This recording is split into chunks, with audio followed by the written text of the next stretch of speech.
नमस्कार दोस्तों, आज के अद्भुत दर्शन शिव दर्शन पार्ट 5 में महाकाल मंदिर और माता हरसिद्धि शक्तिपीठ और राजा विक्रमादित्य की अनोखी कहानी के साथ ही वीडियो को अंत तक जरूर देखें और लाइक कमेंट शेयर जरूर करें। महाकाल मंदिर भगवान शिव के 12 ज्योतिर्लिंगों में से एक है और इसे कालों के काल महाकाल कहा जाता है। यहाँ का शिवलिंग स्वयंभू माना जाता है, यानी यह किसी इंसान ने नहीं बनाया बल्कि यह स्वयं प्रकट हुआ है।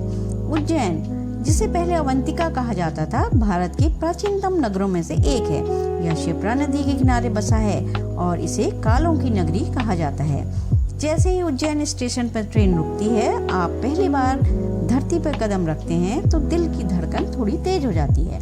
जब कोई अपने जीवन की पीड़ा लेकर आता है उज्जैन, तो वो सिर्फ एक शहर में नहीं, स्वयं शिव की शरण में आता है। यहाँ की हवाओं में एक अजीब सी शांति है, मानो महाकाल स्वयं हर सांस में कह रहे हों, मैं कालों का काल हूँ, डरने की जरूरत नहीं। ये कोई आम शहर नहीं, यह है शिव की नगरी, जहाँ हर दिशा में जय महाकाल की गूंज आती है। उज्जैन जंक्शन से महाकाल मंदिर की दूरी ज्यादा नहीं, लेकिन भावनाएं बहुत गहरी होती हैं। ऑटो रिक्शा वाले खुद बड़ी श्रद्धा से कहते हैं, चलो भैया महाकाल चलना है। सुबह के 4 बजे जब पूरे शहर में गहरी नींद पसरी होती है, तब महाकाल मंदिर के कपाट खुलते हैं और शुरू होती है वो आरती जो केवल उज्जैन में होती है, भस्म आरती। यह आरती राख से की जाती है, लेकिन ये राख सिर्फ राख नहीं होती, यह है मृत्यु की याद, जीवन का सत्य और आत्मा का शिव में समर्पण। शंख की ध्वनि, डमरू की गूंज और भक्तों का भाव, यह सब मिलकर ऐसा माहौल बनाते हैं कि हर रूह कांप उठती है और आंखें भर आती हैं। हर 12 साल में यहाँ सिंहस्थ कुंभ मेला भी लगता है। कहते हैं उज्जैन के राजा सिर्फ महाकाल हैं और यहाँ कोई भी राजा रात में नहीं रहते हैं। महाकाल मंदिर का नया कॉरिडोर भारत के सबसे भव्य मंदिर प्रांगणों में से एक है। जब आप वहां से गुजरते हैं तो लगता है जैसे आप इतिहास में चल रहे हों। दीवारों पर उकेरे गए शिव तांडव, नंदी, त्रिशूल और सप्त ऋषियों की छवियां आपको याद दिलाती हैं कि यह स्थान केवल मंदिर नहीं, एक जीवंत संस्कृति है।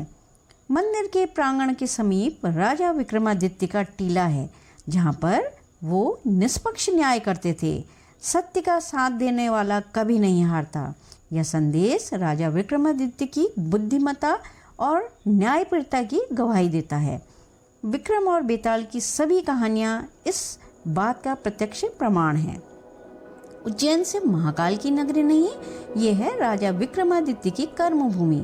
एक ऐसा सम्राट जिसने न्याय, ज्ञान और धर्म के मार्ग पर चलकर शिव को अपनी आत्मा समर्पित कर दी थी। उनके दरबार में विराजते थे 9 रत्न। कालिदास, जिनकी कविताएं आज भी संस्कृत साहित्य की आत्मा हैं।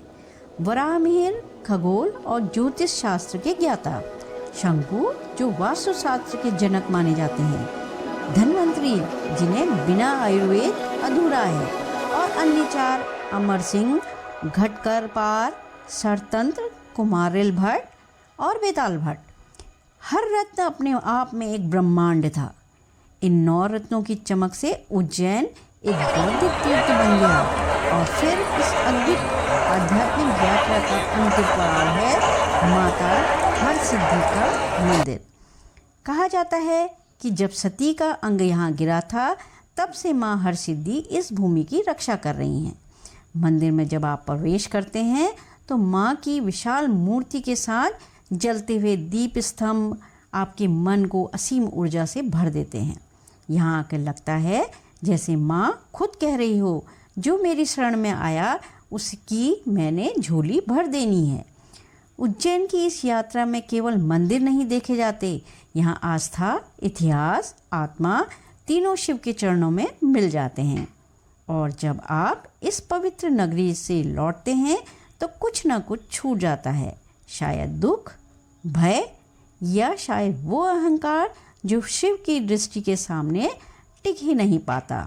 तो फ्रेंड्स, इसी तरह आप मेरी नई नई वीडियोस को देखते रहें और अगली शिव दर्शन पार्ट 6 में आपको मिलाएंगे केदारनाथ मंदिर के दर्शन। इसी तरह नई वीडियो देखिए। Thank you.